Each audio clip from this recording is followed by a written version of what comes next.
ready? Yeah, I'm ready. All right. Hi. Are you ready to do the greatest interview with I your am entire ready life? to do the most spectacular interview of my life. So, the last time I saw you, you were working in a bar on Dan for Mayor. I was working in a bar on Dan for Mayor. So now, Camelot is completely on So the other different. side of the moon, Yeah. you know? So how did it all come about? I had a blast doing the first season of Dan. It was I was very new to the business. I started out in theater, so to move to film and TV was great, and to experience good Canadian comedy as that show is great. It was a lot of fun. Dan was awesome, and we were going to go for a second season, and I was an option character, so of course when we were unsure of what was going to happen, there's other auditions that come up, and I was in Calgary shooting a film at the time, and had just come back, and the day I came back had this call and said, come do this audition, they're not seeing too many people, it's for Camelot, and I went, oh, okay.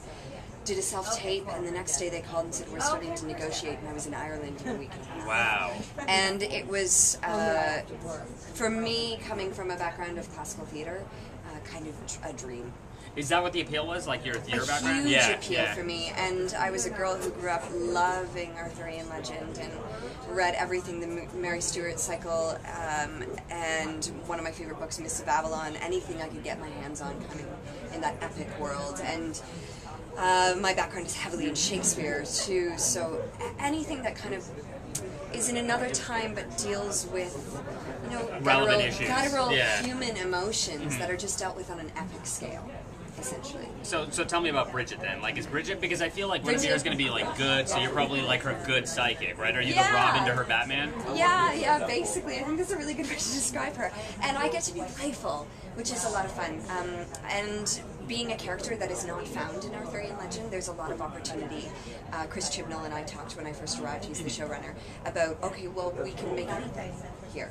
We can create anything. And originally I was Guinevere's handmaiden, and then we decided, well, no, that didn't really work, so I became her cousin.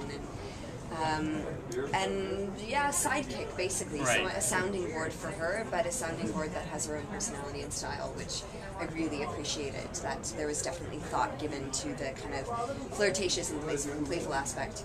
Because we're living in such a dangerous time, I think Bridget's way of dealing with things is to just be real, but be real in a...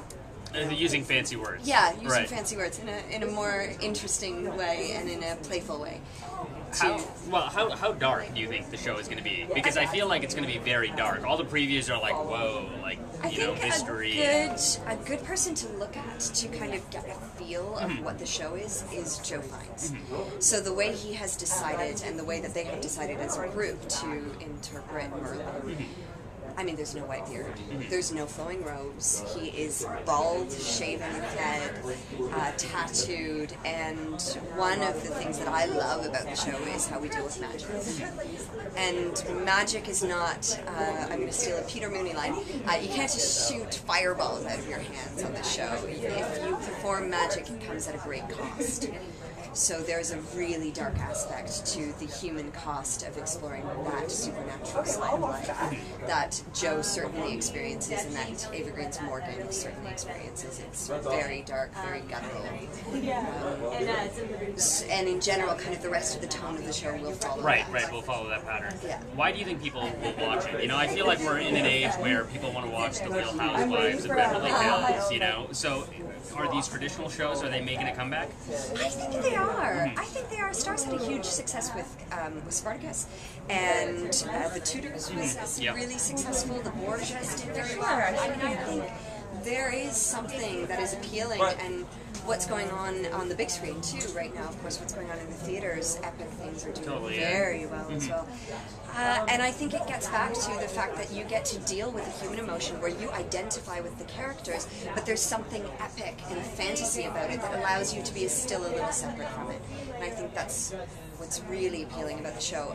What I think for fans of Arthurian legend watching this show, I think if you're a big fan, as I was coming into it and am, the show will satisfy those aspects. You will see things that you want to see. You will see Morgan Le Fay, you will see Merlin, you will see Arthur, you will see Sir Kay and the Knights of the Round Table, etc., and the Arthur and Guinevere.